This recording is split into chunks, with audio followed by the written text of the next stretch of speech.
I'm a slimy little goblin. Ooh, ooh, ooh, I'm Blamp. Oh, hey everybody, it's me, Blamp. That's not what he sounds like. Well, I decide what he sounds like because I'm doing the voice. Who are you to tell me how Blamp sounds? I'm you. You're me? Yeah, man. Blamp doesn't sound like that, dude. Look, I'm just sick of doing the Blamp voice, okay? It's actually a little hard on my tonsils. You know what else is hard on your tonsils? What is it? You know. You know what I'm talking about. Is this a penis joke? I don't know, Chris. You wrote it. Okay. So how does this work within, like, the fiction of Heliakon? Why are there two of me arguing with one another? Oh, that's not like a Heliakon thing. This is like a real-life thing. A real-life thing? Yeah, man. You're having a mental breakdown. You need to really do something to relax. You're not leading a healthy lifestyle. Talking to yourself is a symptom of that, but there are deeper issues at play here. Do you miss your dad? No. Your mum? What do you mean, do I miss my... She's alive. She's in Adelaide. She's probably listening to this episode. Her downloads make up 76% of our monthly listeners. Dziękuję, mamusiu. Kocham cię. Chris, you need to stop. Chris? Chris, are you listening? Are you listening to me?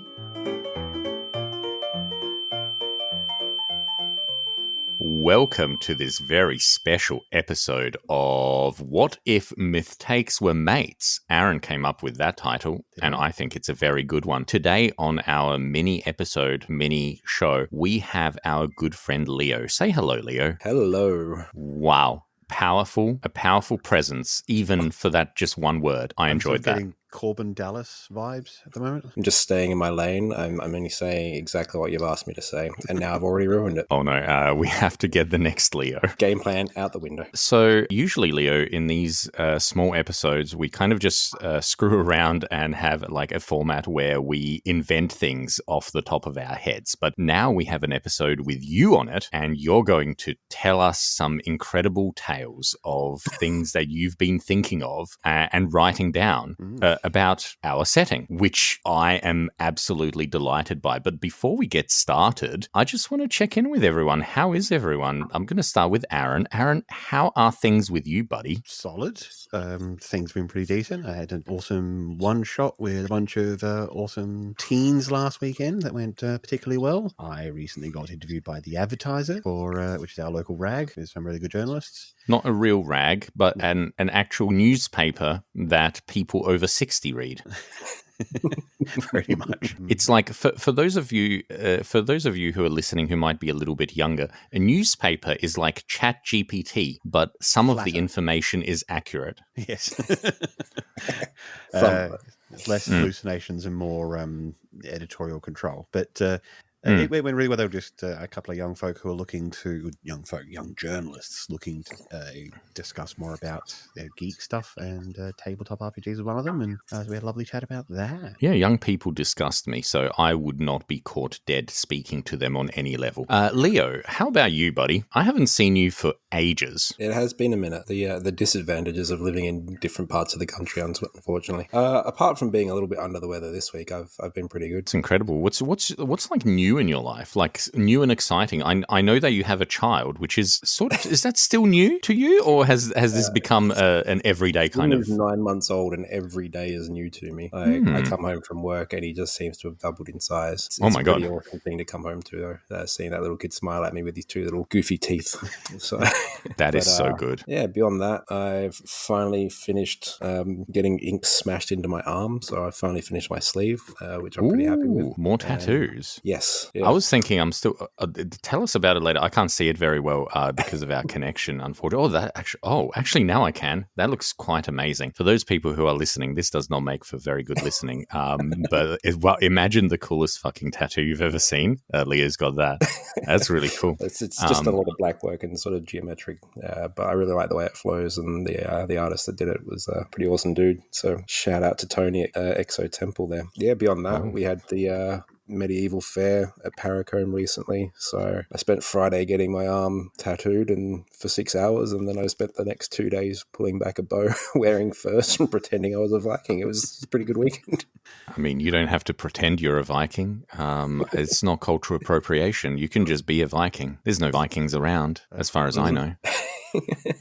There's you. I do my best. But yeah, no, it was good fun, good time. That sounds really awesome. I've actually never been to a medieval fair, which probably surprises a lot of people. It honestly surprises because me. I am...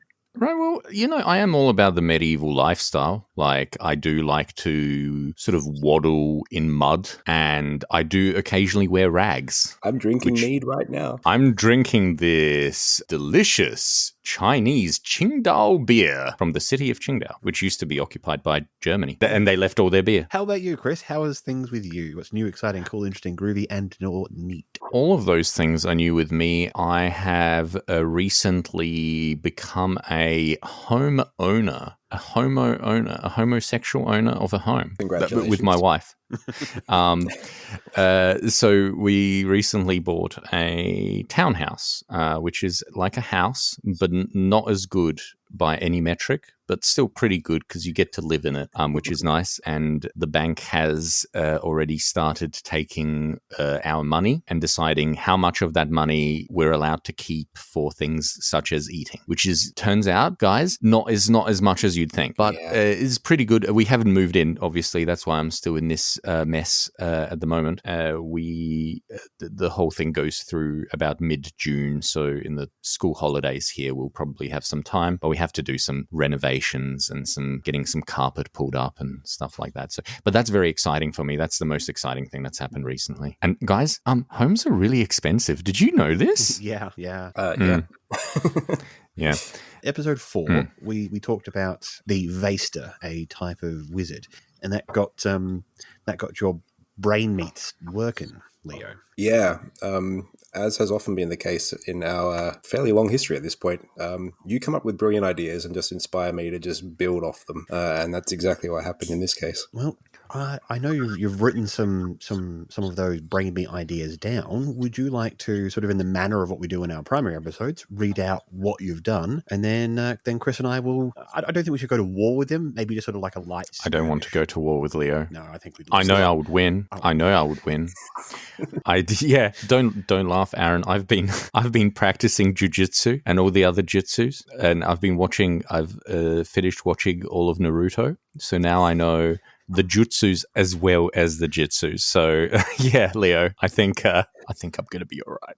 Just gently caress me. Okay. Just gently caress you, yeah.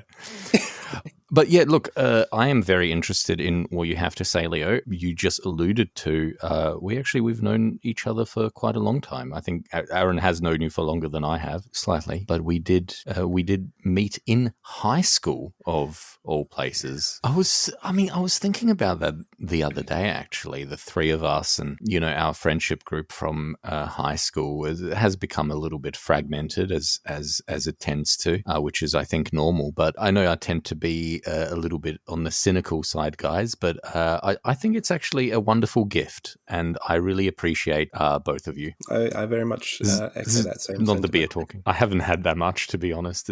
I've just had like this much. Leo, you've got some writing for us? Let's hear it, and we'll you've actually sort of got it in 2 parts, if memory serves. Yeah, I loved the basic idea that you sort of presented, and then I had 2 sort of ideas that went in parallel, I think, that just sort of branched out from what you put down originally. And then, so when I wrote it out, I basically just looked at one branch first and then moved on to the next branch. So it probably would take a little bit of massaging to really sort of work with the world that you guys are building, but I think there's some building blocks there for anyone. We can massage it. We can do it, man. Yeah. We can massage it together. Well, what I was thinking was that to break it up a little bit, if you read that first section, and then we'll have a good chat about it, or at least a little bit of a chat, and then we'll get you go back into reading the second section, and then we'll massage the whole thing into a nice, chill, relaxed whole and send them off with I forget what that's called. I love a relaxed whole. Let's do it. Do you? I prefer a nice tense one. Guys, this is a safe space. I am going to turn off my mic, so if you don't hear me going, oh my God, that's really interesting, and things like that, I am thinking it, but this way, then it won't interfere with your recording. Originally, I just sort of acknowledged what Aaron put down, the practitioners known as Vaestry.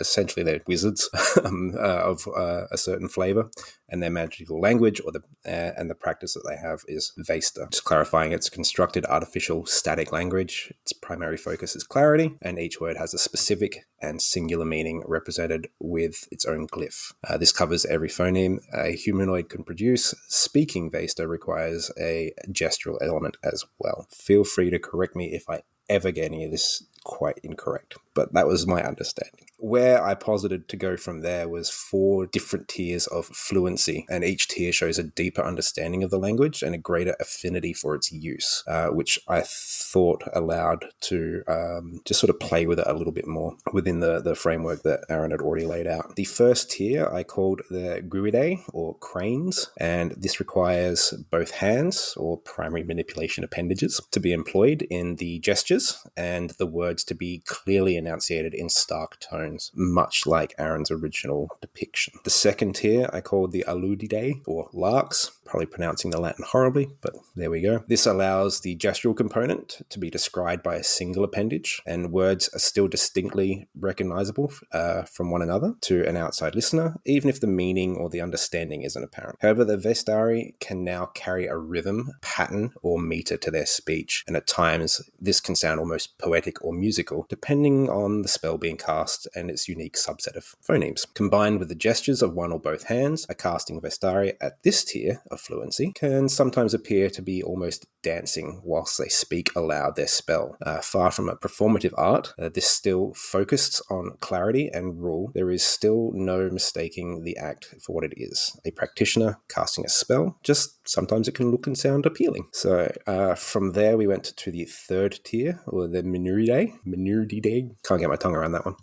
The liars, essentially, in the common parlance. Gestures can be condensed into precise movements of a single hand or the fingers. Vocally, the sounds, the grammar, and the syntax are all still observed by the Vestari, but they have such a grasp of the language, or at least the portion of it that they have devoted themselves to mastering, that the mental framework they've built supports the clarity of intent, even when the words are run together so quickly that an outside observer cannot easily differentiate one word or sound from the next. Vestari at this tier are generally considered to be among the elite practitioners of this discipline, formidable in their own right and capable of casting even in moments of stress or duress. And that departed rather significantly from Aaron's original sort of depiction. So this is where I sort of started getting a little bit carried away. The fourth tier, or the Cucludiae, or the cuckoos, are extremely rare. The practitioners operating at this level, whilst generally still possessed of a broader knowledge of the language than the lower tier practitioners, are still unlikely to have mastered or even learned the entire vocabulary of Vaesta. They more often than not cast various spells at lower tiers of fluency. However, for a small and very select number of spells or effects they have truly mastered, their understanding of and familiarity with the specific words and gestures is so deep and so practiced that their mental framework that they have built for these effects is robust and rigid enough that it allows the wizard to create their own shorthand for these spells. The shorthand is unique to each wizard, so personal that it simply cannot be taught to another, and can be thought of as a reference to the actual spell held in their mind, more so than speaking the spell itself, a word of power as it were. If the spell were a tale, the wizard's shorthand would be the tale's title. This allows an entire effect to be manifested with but a single utterance or gesture. Whilst this is immensely powerful, it is also immensely specific. A wizard may be able to generate light in a dark cave with a stable temperature, predictable airflow, and knowable geography. But that same wizard may not be able to generate the same effect if the lights go out mid-bar fight, covered in beer, jostled around, and unable to even tell which way is north. At least not with this method of casting. It's also immensely difficult to reach this depth of understanding and form entirely new words whilst maintaining the clarity and purity of intent required to pull off such a feat. As a corollary to the difficulty of attaining this level of fluency with Vaesta, it's perhaps obviously, is extremely dangerous to attempt, as the very act of creating a single new word to capture and express a desired effect runs counter to the very premise of Vaesta itself. And this may be semantics, but Vaesta encompasses all possible phonemes. Does this mean it therefore encompasses all possible words? I would argue no, just the sounds that make up those words. So a Vestari could, in theory, create a new Vaesta word by finding a unique to them combination of phonemes that could ascribe their own meaning to. The meaning of this specific effect and how it interacts with the current environment, for example. As Vaesta is such a vast language, the Vestari may well unknowingly sacrifice a Vaesta word they don't currently know but could have learned in the future in the creation of their shorthand, redefining that word in the process of linking it to the construct of their spell within their vocabulary. This may mean that they limit themselves in their potential by removing entire words and their meaning from their potential vocabulary, now never able to vocalize the distinct shade of blue at the base of a flame, cutting themselves off from some or all fire magics, as they no longer have the adequate descriptor to fully realize a candle flame into existence. Alternately, they may come to learn the true Vaesta meaning of a word, unraveling their shorthand completely and thus cutting them off from the ability to manifest that effect with previous fluency. Another reason this practice is so dangerous is that the purity of thought and intent required and the ease with which a wizard's own consciousness can corrupt or colour that intent is so delicate that the odds of wild, explosive magical backlash are far greater than that of creating the desired effect where and how the wizard intends. But if a true master can achieve this, the focus power available to the Vestari in the right circumstances could change the very world. And that's the first part. I stumbled a bit. I like that a lot. Oh my god. No. Dude, that was really good. Yeah. I like that. And for any listeners, it's that part already is larger than the original section on Vaesta that I came up with. So That's it. You give me an idea and I just kind of run with it. It's not the first time this has happened.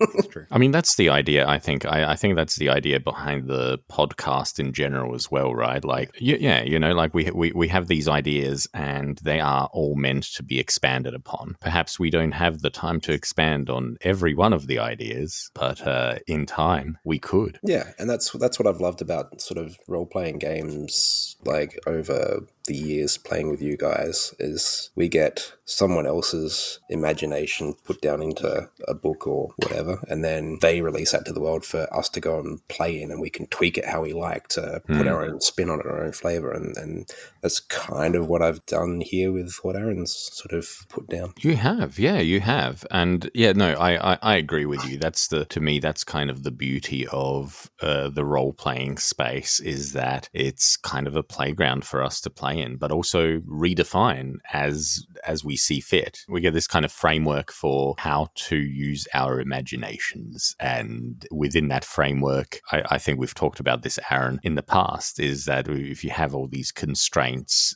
through narrative, a setting, or rules, you're actually more creative because you're bound within that framework. So you have to think outside the square to have interesting interactions and ideas there. It's not just that. Yeah, I kind of think of that framework as giving you the tools to play with, whereas if you're just operating in an abyss, there's nothing there. Like, that's you've got right. to create everything to even start building, whereas that framework gives you those toys to start mucking around with and to see how they work. Near infinite amount of sand on the real world, but nobody calls it a sand bit. When you put a couple of squares around it and you sit in it, then suddenly things happen, even though it is a fraction of the side of what is possible. Mm-hmm. And that's a sandbox. And that's what Minecraft is. A couple of points to bring up. One, in the original episode when I introduced the Vaesta, Chris talked about a style of Vaesta called the Path of the Poet. It really influenced me. Both of you. It really does seem to me that actually fits in quite well, but if I want to sort of talk about the idea that I have, I kind of need to do something we don't normally do and actually talk about crunchy rule side of things. Do you guys mind if I talk about that sort of stuff? Go for it. I don't mind at all, because I don't understand rules. I tried crossing a road the other day, and I ended up in the sewer. So it is very difficult for me. So if you could do this task for us, I would be very appreciative. All right. And I don't mind, because I'm a guest here. You do what you want to do. That is also true. So I've already been sort of working on some of the rules for the various classes that we've been inventing. One of the things that I wanted to do with the Vaesta was that, because the sentence spells take time to recite, that, and I was working ways of working at it, and honestly, your suggestion has actually helped bring a bit more form to that. My initial thought was that your basic Vaestari, would take a full action. It takes a whole round, and your spell does not take effect until the beginning of your next turn. Whereas if you were taking the Path of the Poet, you would be able to do it a bit more quickly. You'd be able to do it just as a single action, and it takes effect immediately. The balance there is that I want there to be essentially critical fails specifically for magic. Magic is meant to be more deadly, more dangerous in our setting in Heliakon, so that every spell requires a casting roll, whether it's the attack roll itself or if it's just resisted by a stat or something similar, then you just make a casting roll before that occurs. For a standard spell, things only go terribly awry on a 1, or potentially not even at all, that you're enough of a master to be able to manage lower level stuff. But as soon as you start doing anything fancy, like trying to shorten things via the Path of the Poet, or making a power word at the very high levels of Vestari, that window of error that we've all sort of mentioned to some degree starts to expand quite a bit. So 1 through 5s can be can cause things to go awry. So my first thought would be that the Path of the Poet is something that any Vaestari can choose to do. They can choose to have those mnemonics in their spellbook, and they can choose to recite poetry instead of a spell, but they can only do that starting at the second level, the what do we call them? The Alaudidae. You actually mentioned that there's a certain level of poetry at that level. Yeah, that's really good. And I almost viewed the first rank as essentially the realm of ritual magic only. That's almost how I viewed the way you initially sort of sold this, where this magic can be very, very powerful, but it's so specific and takes so long to actually like birth into creation that it is just not practical in like a day-to-day adventurous setting, for example. So that's where I really liked what Chris was coming up with, where you could take that power and you could put it in a spell book so that you could have this ritual magic almost like locked and loaded, ready to go. That was how I sort of viewed that first rank. And then the fluency increased the ability to be more flexible with it on the fly. I'm not against that, the idea of just only allowing ritual magic for the first rank, and maybe that is the first 3 levels of your character. Like, congratulations, you're a wizard, you can do magic, just not while somebody's throwing things at you or trying to hit you with a sword. It was a really, really cool take on magic, I thought, the way you put that through, because every wizard in D&D or whatever has their spell book and they have to prepare their spells, but then they just open it and they speak it and make the gesture, and if you're the storyteller that cares about reagents, you spend the reagents and then the effect's done. Whereas the way you sort of put this forward and the way I saw it was like, you can do very much like Mage the Awakening when we were first doing like the first role-playing game I played with you. That's what I loved about Mage. If you can imagine it, you could do it. You just had to have the level of understanding. And in that system, it was portrayed with, your dots and your points and leveling, blah, blah, blah. And that had it sort of resonated a little bit with me in this circumstance as well, but just a lot more rigid and slower, I guess. But I liked it because it was a unique take on magic. Powerful, but very specific. This is something that I am very passionate about when it comes to magic and wizardry and stuff like that. Is I like this idea that magic is this incredible pathway to, glorious cosmic power, but that it's also extremely difficult and inconvenient, and especially that when you are learning it at the lower levels, that it is something that is very situational, I guess. It's that old adage of that sort of wizard in the tower. Like, wizards have always been sort of portrayed as very scholarly and always like students of the arcane. The adventuring wizard has a very limited amount of power that they can actually tap into on the road. It's why these wizards are lifelong students. They are constantly engaged in getting deeper and deeper into the mythos or the lore or the history or the magic of whatever the case may be of whatever system you're in. And that became even more apparent with the Vaesta sort of framework that Aaron presented, which I really enjoyed. Yeah, they're big wizards are big nerds. Yes, yeah, correct. But then your Path of the Poet made it accessible for a player to actually be able to use that magic in a game rather than just having this narratively awesome sort of thing. And obviously, system wise, you and I, Aaron, probably had a different sort of take on where it was going. That was sort of how I viewed it. I'm like, this sounds awesome, but how would this be useful to an adventuring party in going down into the depths of the catacombs or whatever under Heliakon? it's important to me that it is still cool to play a Vaesta, that it is a good option. I do like the idea of gradations. You've got ritual magic only for the first, so many levels, because ritual magic is still useful, particularly if you expand the number of rituals that currently exist in standard D&D, because it's a woefully underutilized mechanic, but that's a doable thing. And ritual magic is potentially so powerful. It just needs the time and it needs the focus and the concentration. And it is limited. You're not going to defeat the boss with ritual magic, but you might find them. You might get away there. You might work out what you're doing. Then you go to the path of the poet to do things with any level of speed. You can get a little bit faster as you rank up / level up, because I suspect they'd be by level 15, level 16, then you become the Kukula Day, I think it was, the Kukuku level. Yeah, I tried to keep it in the sort of bird family. It appealed to me, and it was actually my wife Lisa's idea. Birds are so cool. I love birds. Aren't they cool? It was a bird name, yeah. I had one bird name, and I was like, oh, what do you think of this? What do you think of that? She's like, do them all birds. And we did like a quick Google search, and bang, bang, bang, and there it was. Hey, not related, but do you reckon that birds with teeth are cool? Like in fantasy? I think birds with teeth are super cool. Cooler than normal birds. Yeah, cooler than normal birds. Horrifying. You're not a bird fan, Leo? I like owls. Because they fly silently. That's pretty much as far as my the bird possesses the cloaca, which is an incredible. The realm of the bird to possess that. It's an incredible everything hole, and isn't that great? It's amazing. It's a gift from God, I think. Anyway, sorry, I don't have anything more to contribute. Please, Aaron, please say something cool. I did have more to say, but for some reason, all I'm thinking about is, oh God, do I still need to be here while Chris talks about cloacas? Well, you don't want to know. The pee and the poo comes out at the same time, and they can't control it. That would be the worst part about being a Kenku. They would be constantly shitting their pants. I would assume by the level of sapience, they do gain conscious control over whatever body functions that they might. So this is your theory that it's with sapience, so comes butthole control. Yes. Hey, same with kids, man. Right. Yeah, okay.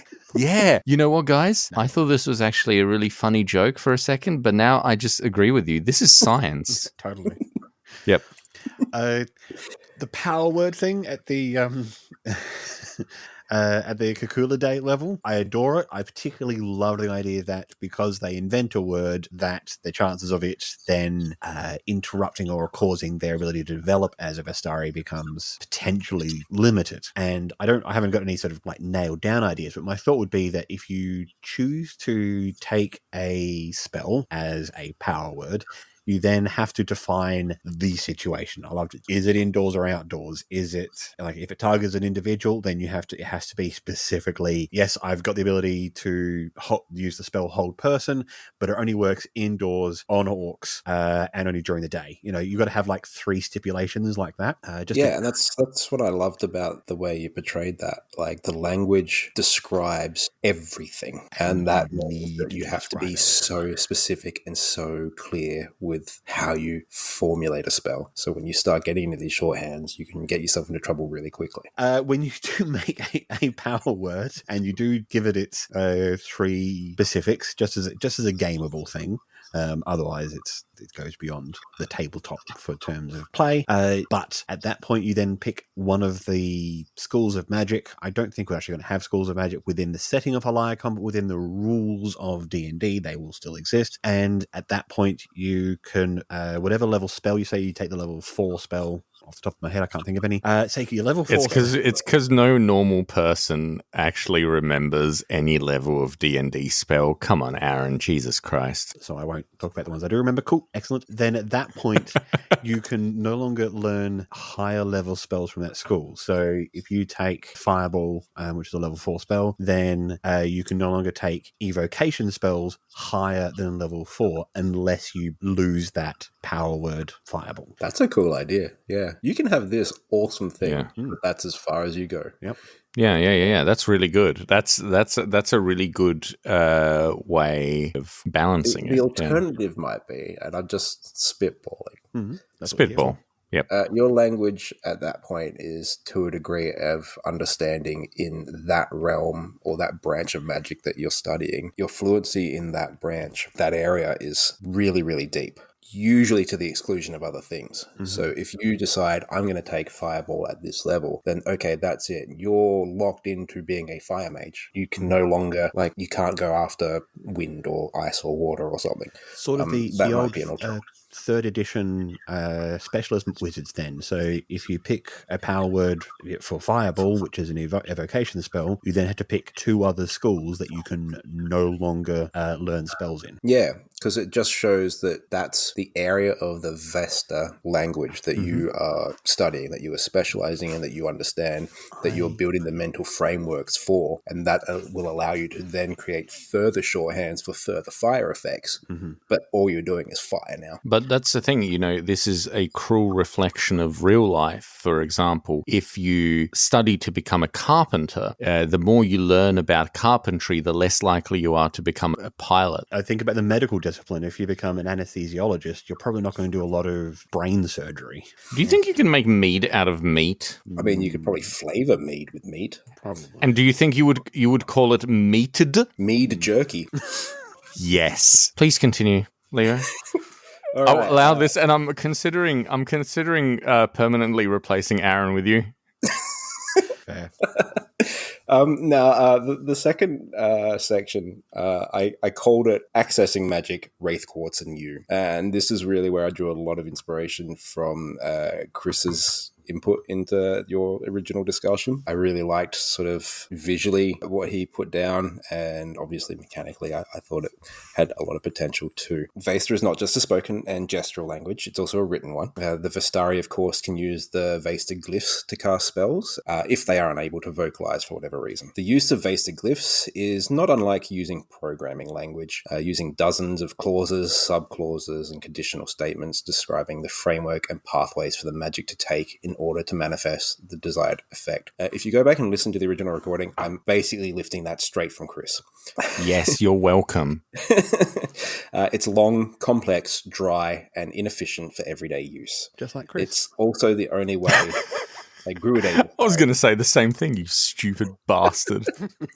So yes, it's long, complex, dry, and inefficient for everyday use. It's also the only way a Gruide Vestari is capable of using Vaesta in its written form. The tool for this is the very same that powers the Vestari magics when spoken, Wraith Quartz. The wielding of Wraith Quartz allows the Vestari to tap into and channel the magical energies needed to manifest their effects. Whether the Wraith Quartz is housed in a wand, a rod or staff, jewellery, or simply held in the hand is of little consequence and is usually a matter of personal taste when it comes to the basics. However, much like the use of the spoken language, fluency in the written form brings certain advantages as well as certain drawbacks for the user. As inefficient as it can be to scribe out the full description or program, if you will, of a spell, the ability to do so can provide a number of benefits. For the Gruide Vestari, their Wraith Quartz wand or staff or whatever have you can be thought of as their pen, used to write out the Vaesta glyphs on a page, in the dirt, on a stone wall, or even in the air. Only practical for ritualized magics where time and safety allow uninterrupted focus, it nonetheless allows the Vestari to learn not just the formulae for an effect, but the glyphs themselves and the grammatical laws that govern their use. Once the Vestari achieves the fluency of an Alordide, the significant increase in power opens up to them, provided they have ready access to a significant amount of Wraith Quartz, where the Wraith Quartz in one's wand, for example, is relatively small and easily replaced as it's depleted.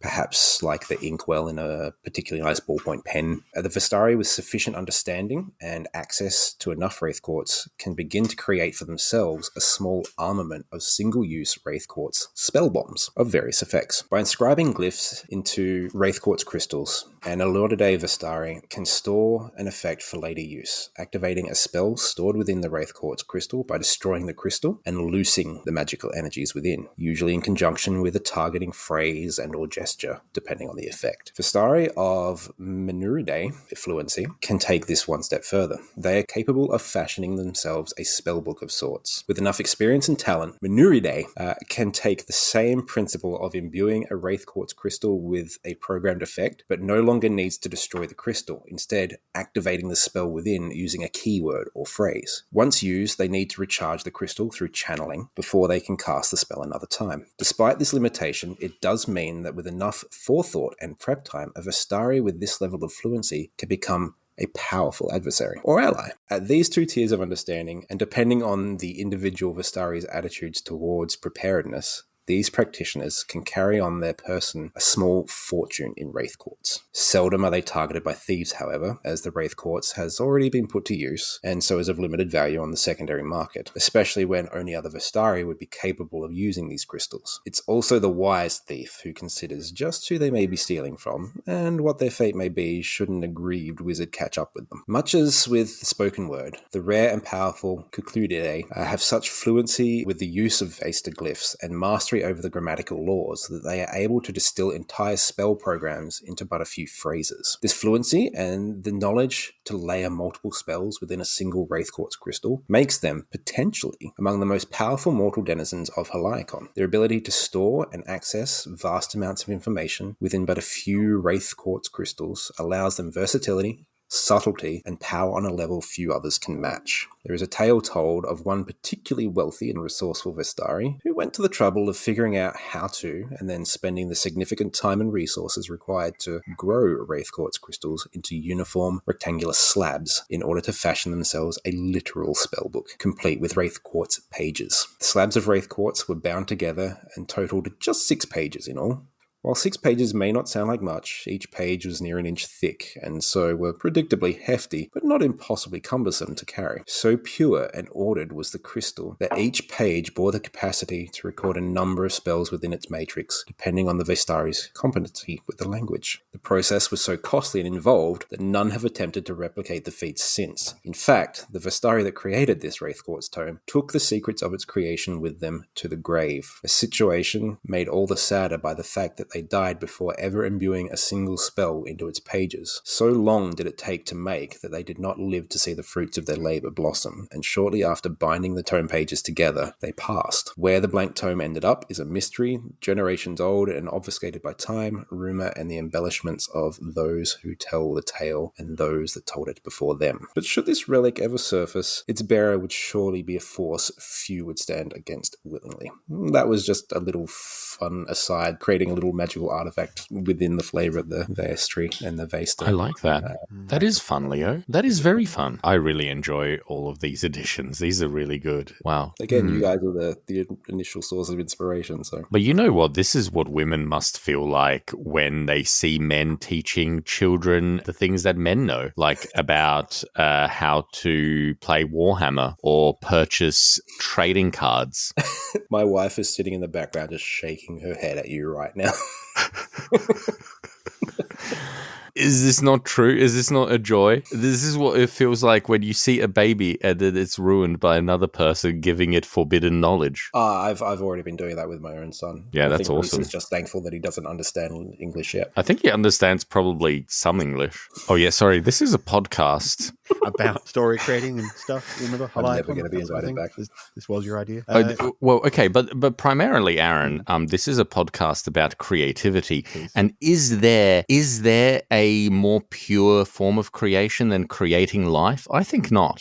Thank you, women. Don't laugh at that, Leo. It was just the way you delivered that, really. The sentiment was genuinely nice. I occasionally thank my mother for giving me life. It's one of those things. It's like a gift you can't return. Use of Wraith Quartz. Just incinerate it. Use of Wraith Quartz. Wraith Quartz. So I love what you're doing there. Interestingly, what, of course, you don't know, Leo, is that many major episodes later, I talk about a couple of other types of magic within the world of Heliakon, including the dwarven invented and now widely used magic of Storm, which has to do with them inscribing runes onto things to do magic. So the idea of essentially inscribing runes onto something and then tossing it and having a magical effect occurs is something that I should talk about in episode 11. Oh, wow. That's cool. We're Is that episode 11? yes. That's the one. Oh, that's right. That's the one I am about to finish editing. So we do a lot of work ahead of time. Loads. It's him more than me. I just do the talking and trying to keep us on track.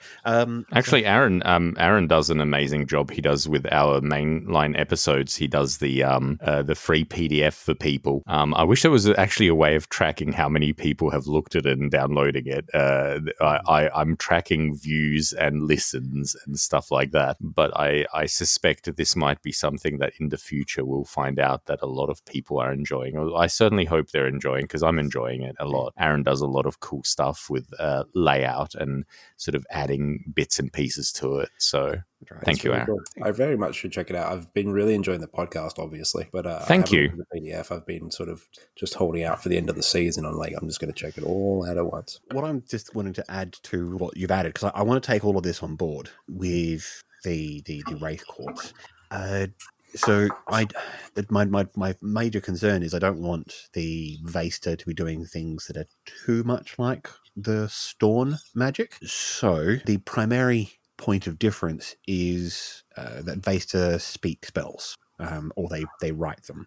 The idea that at lower levels of fluency that you can put a essentially one-shot spell into Wraith Courts and use it to help cast spells, what I'm thinking is that once you've moved past the lowest level, so once you're no longer a Gruidae and you've become a Laudidae, Manuridae, or Cuculidae, that's when you can start casting spells within the context of a combat. However, standard, if you want to cast a spell, you have to spend your entire action, that is move, bonus, and action, to cast a spell, and it does not take effect until the beginning of your next action. This makes them powerful, but not very reactive. However, if you use your resources to inscribe a spell into Wraith Courts, then you can simply cast that spell as an action. At first, it requires you to expend that resource, because as sort of in that spell bomb manner that you're referring to, you speak an abbreviated version of the spell because the rest of it is in the crystal, and the crystal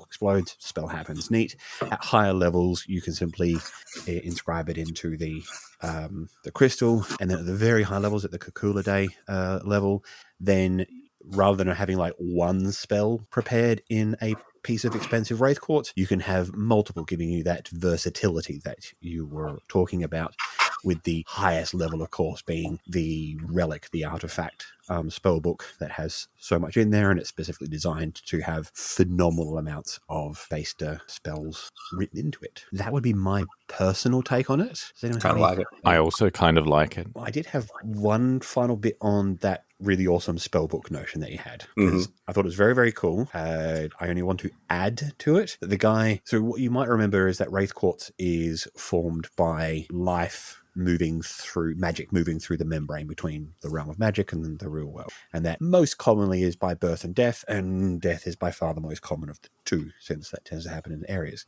So presumably this individual wanting to grow Wraith Courts did so by bringing a lot of people into a space and doing murder to them. Oh no, hey. Yeah, I'm definitely thinking bad, which is also why when he died with this thing. Now, charging Wraith Quartz involves you to open up your soul, and then you filter magic through your own soul and into the Wraith Quartz. Well, if you it's know kind you're of beautiful. dying, do you reckon you might try and do that, and then you end up with your soul inside your really cool spell book that other people want to take and then inscribe their spells in, think they're really, really cool, but now there's sort of like a mind in there that has access to all this magic? That's freaking awesome.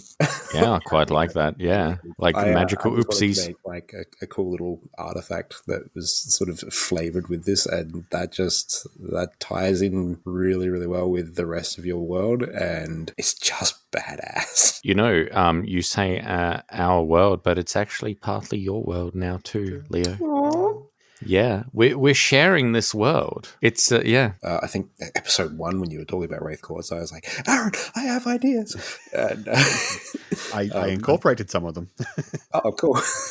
That's really, really it's cool. been something I've really enjoyed, like listening to and taking part in as like a consumer, I guess. But it's been quite the privilege to be invited to join you as creators as well. I hope to have more people on the podcast in the future. I think probably looking at season 2, that's something we'll probably do more of in general. I'm sure that's you're not going to be wanting for people that are creative enough. Oh, that's incredibly kind, Leo. But willing and eager to join you guys. Look, the thing is that I think that there are so many unique voices in the space of like setting creation, talking about role-playing games, D&D, but also, creating these worlds that we can all share in. And I think that even people who are not the usual suspects for this kind of thing, I want to open up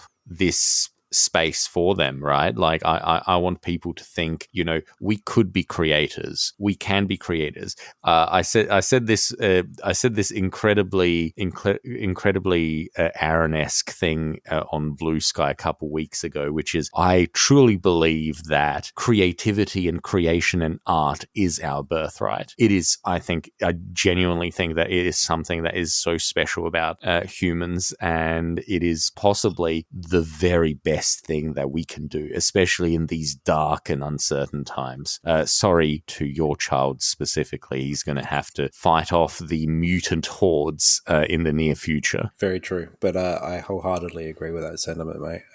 Every now and again, I will be doom scrolling and something will come across a feed where someone is doing something just immensely creative, whether it's art or, I don't know if you've seen those wind tunnels where people sort of skydive indoors. Yeah, I've seen that. It's almost like zero-G dancing. Yeah, it's beautiful. I've seen art in that and just the sheer creativity and poetry and movement that people are capable of doing that nothing else on this planet is capable of doing. And those are the sorts of things that go, yeah, okay, sometimes I still have some hope for humanity. Well, you know what? No better time than right now. I don't think any other podcast has done this. Let's just quickly work out what is art? Is it intentionality? Is it our ability to see patterns in things? What is it, Leo? What is art? Oh, that is such a broad question. I think art. But I want you to think on it like really quickly and just give me a really good answer that I could put into like a blurb, maybe.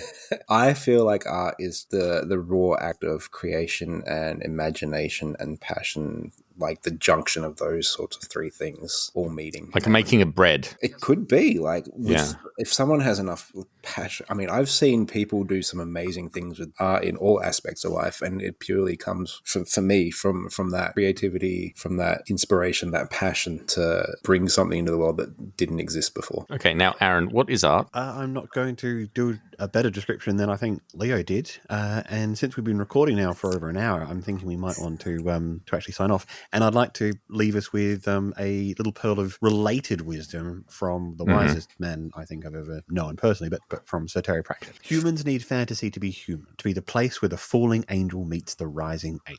That's really good. It's one of my foundational philosophies. Mine too. Hey, ask me what I think art is. What is art, Chris? What is art? All right, guys. So Oscar Wilde said that all art is quite useless, and I believe that is very true. So art is anything that you do that's useless, but that brings you joy. Yeah, no, it is useful. It's just not going to keep you alive. It's just going to give you happiness. It's not going to. See, happiness. Can you even hear yourself? Can you even hear yourself, Aaron? It's not going to keep you alive. It's just going to bring you happiness. No one wants happiness. Everyone just wants to endure until. Not everyone's Polish. That's ridiculous, Chris, Aaron. your Polishness is showing. Guys, for those listening, Aaron just pointed to himself as if to indicate that he wants happiness, which, I don't know, can you get back to us? I'm not succeeding, but, I get little fragments here and there. The pursuit of it. I just want whoever's listening, please comment on this video somehow. Do you want happiness? Is this truly what you want? Or do you just want to endure until the grave takes you like normal people? Leo, we really appreciate having you on. And perhaps I would love to have you on again in the future. I would love to be on again. Thank you very much, both of you, for the opportunity, the invitation. It's, like I said, it's brilliant. Quite the privilege. Thank you. You understand we're not paying you for this. Aww. Chris here, thank you for sticking around. Over 200 individual humans have listened to our drivel, which is not a lot in terms of listeners, but it is enough for a small militia, and that's just something to think about. Like and subscribe and write a review so we can get better. Or if you're illiterate, then a pleased grunt will do. Do you need a dungeon master for role-playing games? Do you live in Adelaide or want to fly Aaron out to a secret location? You can do that. Check a link in the episode description. Are you clicking on the supplemental files that come with our mainline non-bonus episodes? Why not? Are you stupid? You're missing out because they are free and will be compiled into a useful document at the end of the season's run. Art, maps, lore, all designed to help you run a game in the incredible partitioned city of Heliakon. Contribute to our Patreon, where in the coming months we will be rolling out a new narrative series, Letters to Space Caesar. You know Caesar of salad fame? Well, he's in space now and we're writing letters to him, simple as. Thank you again for listening. I love you, personally. Goodbye.